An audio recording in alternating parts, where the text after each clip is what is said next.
So yesterday after I dropped my banger video on that dream stan who was going on this insane little rant about how they identified as dream sexual, I was feeling pretty good, decided to kick back, relax a little bit, decided to watch some Impractical Jokers, but before I was able to truly relax and watch Sal become a true menace to society, I got a text from one of my friends with no context, like no text before or after, just completely out of the blue. He decided to send me this picture that I'm about to show you. Dream lives matter. What the actual shit am I looking at? This has to be racist. Like, this actually has to be racist.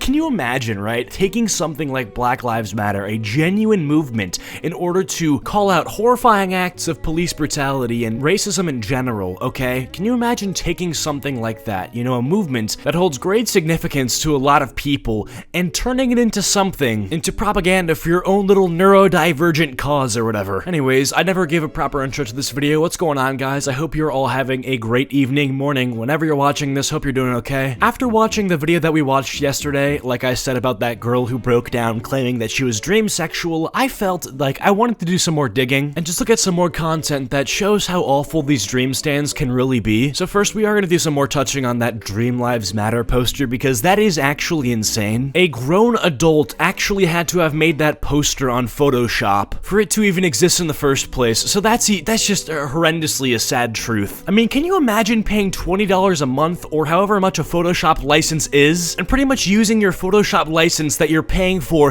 toward this Ebola? Bro, that has to violate Adobe's terms of service. Like, if they knew what you were making in Photoshop, you best believe they'd have your license revoked. Also, can we talk about this for a second? What is a dream life? What does that even mean? I mean, if you're talking about people that watch Dream, obviously their lives matter, but you wouldn't call them a dream life, you just call them an average Joe. If you're talking about those insane freaks that identify as dream gender or dream sexual, well, I don't know, man. The statement dream lives matter in that situation is a little controversial. I'm not gonna say that dream lives don't matter in that situation, but all I'm gonna say is that, well, if a dream life in that situation were to bite the dust or take the L, maybe Alt F4 in real life, I wouldn't really see it as a great loss. I mean, I have to imagine anybody who unironically, like, uses that poster for whatever they use it for definitely has never interacted with a single black person in their life. Like, there's just no chance, right? I mean, the closest thing that these people have probably seen to a black person is an Enderman or an Ender Dragon. Like, there's no chance that anybody who agrees with this poster,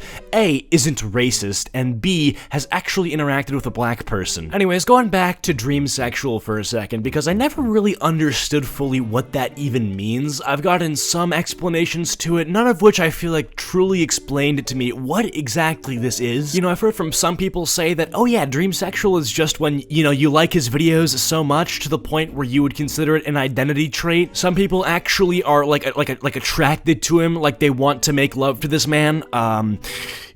You know, there's that. Some people just, for some reason, decided that dream sexual is just another way to say that you're a fan of Dream, which, just say that you're a fan of him. I don't know why you had to create these pseudo-terms that actually have no meaning whatsoever and make things more complicated. But today, thank God, because somebody, honestly, a magnificent stranger over on Twitter, decided to define this for all of us so that we're more educated, guys. I feel great, okay? I'm being brought to school and I'm ready to get educated, guys. Let's learn. Take out our notepads, take some notes, because let's read this definition. Dream sexuality is the identity of being attracted to dream. It's mostly used as an umbrella term for romantic and sexual attractions to dream. It's when you feel like you have an attraction to dream, sexual or romantic regardless. Okay, is it my turn to talk? Okay, great. So in order to actually have a sexual attraction to somebody, you need to have a physical attraction to them. It's just, you know, the same way of saying it. And unfortunately, you're gonna run into a little bit of a problem when it comes to somebody like Dream, when you literally do not know what they look like, aka what they are physically like. Listen, I know how badly these people think that they have an attraction to Dream just because they have a Dream plushie that they aggressively make out with every single night and whisper I love you before they go to bed to. But I hate to break it to you, Buster, that's just not how that works. I'm sorry. I deeply am. And honestly, it shouldn't have to be up to me to tell you this sort of stuff. Honestly, you should have paid attention in 7th grade health class instead of having your headphones in. Listening to Lizzo or Billie Eilish, okay? You should have been listening to the teacher, and the teacher would have probably taught you a thing or there too, about how attraction really works, and if you paid great attention, you'd notice the lack of the words dream sexual being uttered by your teacher. Now, apart from that part of the definition of dream sexual making no sense because it's a physical thing, it also talks about having a romantic connection to dream, and I want to talk to you guys about this because I want to get your guys' thoughts on this, okay?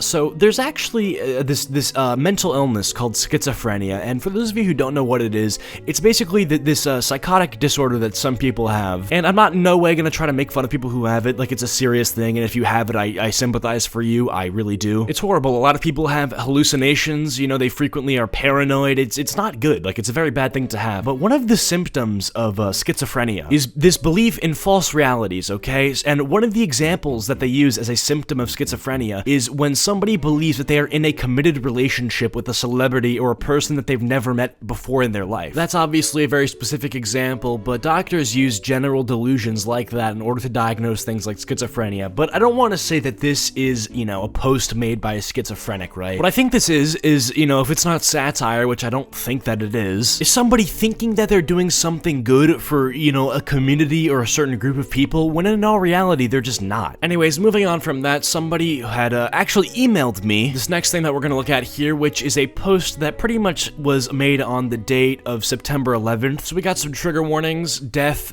September 11th, violence. I saw the timeline talking about trending B-Twit selfie day tomorrow. Please don't. It's the anniversary of September 11th. For people who may not know, it was an attack that involved some bad things, similar to when Wilbur bombed L'Manberg, so be respectful. And then, a side-by-side, of course. This one, I feel like, has maybe good intentions because they are saying to not trend Tubbo's little selfie day for his fan base on the same day as the anniversary for, you know, that date. So I'm not gonna be too harsh on this person because it was obviously made with good intention, and I will never bash somebody who has good intention, obviously very poorly executed, because you are minimizing a horrible, horrible day that people honestly remember exactly where they were when that day happened because it was that serious, you know, life-changing stuff, a country-changing, world-changing stuff. You're minimizing it to a thing that happened in a Minecraft world with some YouTubers, which is incredibly insensitive. It is kind of crazy though when you think about it, right? The younger and younger people get, the more and more that day becomes history. And it's crazy to think about the fact that maybe some little kids will have an easier time understanding those attacks after watching the Dream SMP, dude. And I don't know if I'm comfortable with that. I mean, can you imagine, right? You know, 10 years from now, maybe you guys have kids and your kid goes to school after learning about, you know, September, insert date here, and then they explain to you that they learned about it via a Minecraft reenactment. And of course, in that reenactment, Tommy, and it was actually on the plane that got hijacked and he was screaming for his dear life, adding all the more realism to that assignment. Anyways, Jesus Christ, I'm gonna try to cut down on these Dream Stand videos because, you know, I feel like the content, yeah, it never really does run out, but I'm getting a little bit tired of it. But if you guys have enjoyed these videos, you know, leave a like, let me know down in the comments if you want to see more of them. Follow my Instagram and Twitter, links down in the description below. Big thanks to all my channel members, as always, you guys rock. If you guys went to the end of the video, comment down Ender Pearl, and I'll try to heart your comments. I'll see you guys later. Peace.